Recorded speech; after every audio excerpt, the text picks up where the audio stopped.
We're ready for day 2 of the at-home program for seniors. So we're going to do 4 warm-up movements. We'll go through these twice.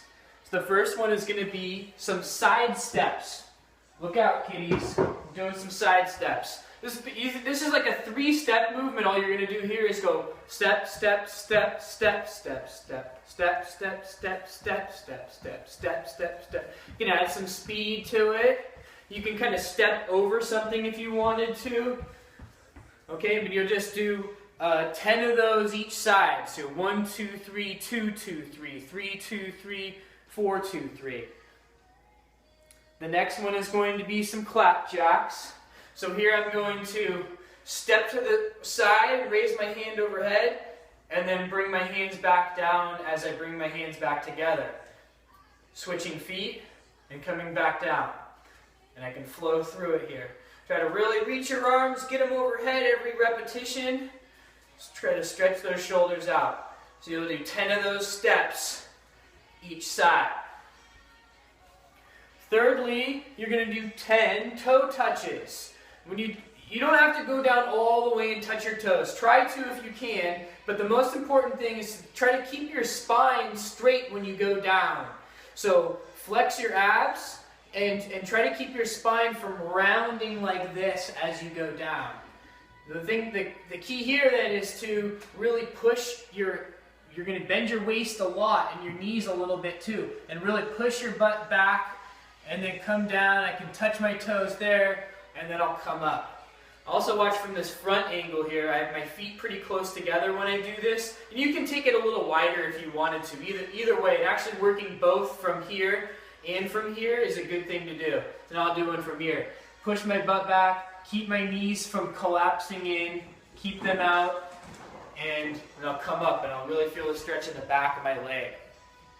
And then the fourth one is going to be a 10-second split stance and rotate, position, hold.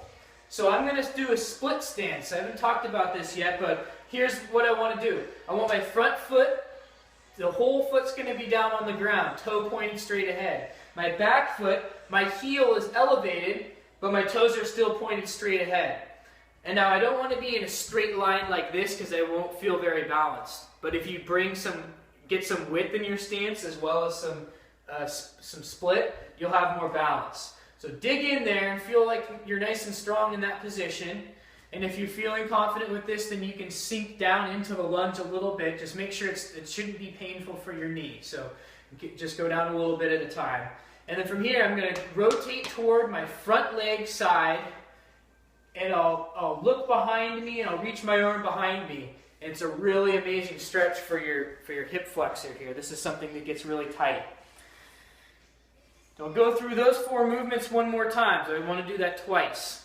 It's 10 seconds or 10 reps for each thing, each side.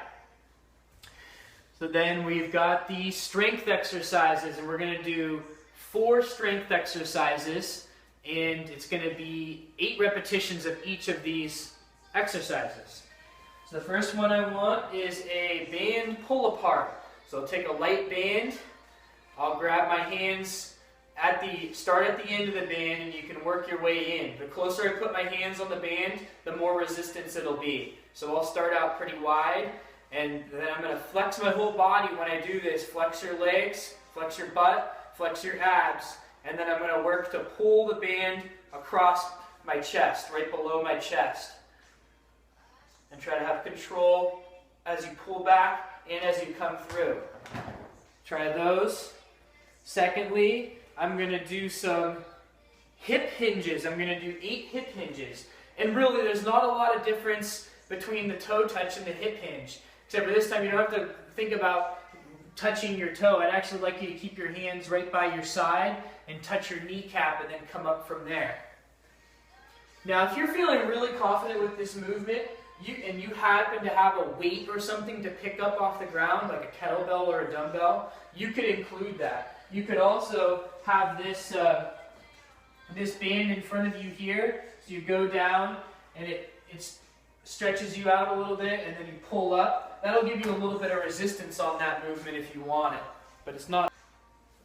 Okay. Okay, the third one you're going to do is a band row. I got my band looped around down below, and I can use this one.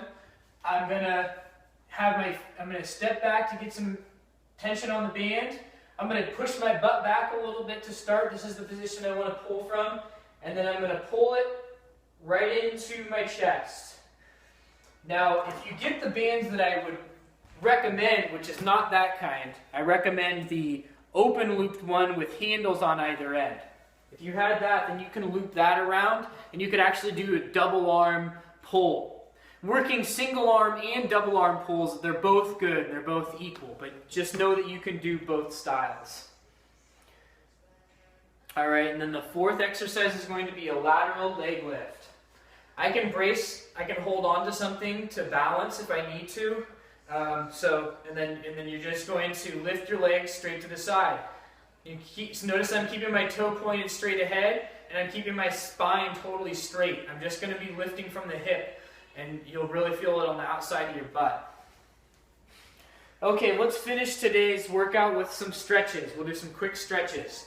The first one's going to be a calf stretch, so I can lean against the wall or something, and I'm just going to have one leg back and stretch my calf. Just make sure that your toe, when you're in that position, is pointing straight ahead. The second one, we'll do a hamstring stretch, and so this one you can come down to a seated position if you want to. I think the best way to stretch the hamstring is to just kick this leg totally straight while the other one is bent on the ground, and you can just reach your arms up and pull the leg to you just a little bit. If you can reach all the way to your toe, that's amazing, and then you can just pull your toe down a little bit. Next one, you'll do a butt stretch, so you can stay down on the ground, and you'll do this pretzel stretch. So cross your legs together like this to start, and then if you can, try to grab your back leg with your arm and pull your legs to your chest. You pull. By the way, these stretches, I would recommend 15 seconds per side for each of these stretches. 15 seconds. The fourth one is a chest stretch, so I can stand up. And this isn't a great height for me, so I'm going to go from a kneeling position. But the idea is to hold on to something that you can then turn away from. As you're holding on to it, it's going to open up your chest. It's a great chest stretch. And then the last one, and again, I could do this on the wall, the same kind of stretch, but I'll use my little box from a kneeling position. And I'm just going to extend my arms out, but then sit my hips back. And oh, that feels really good. 15 seconds for each of those.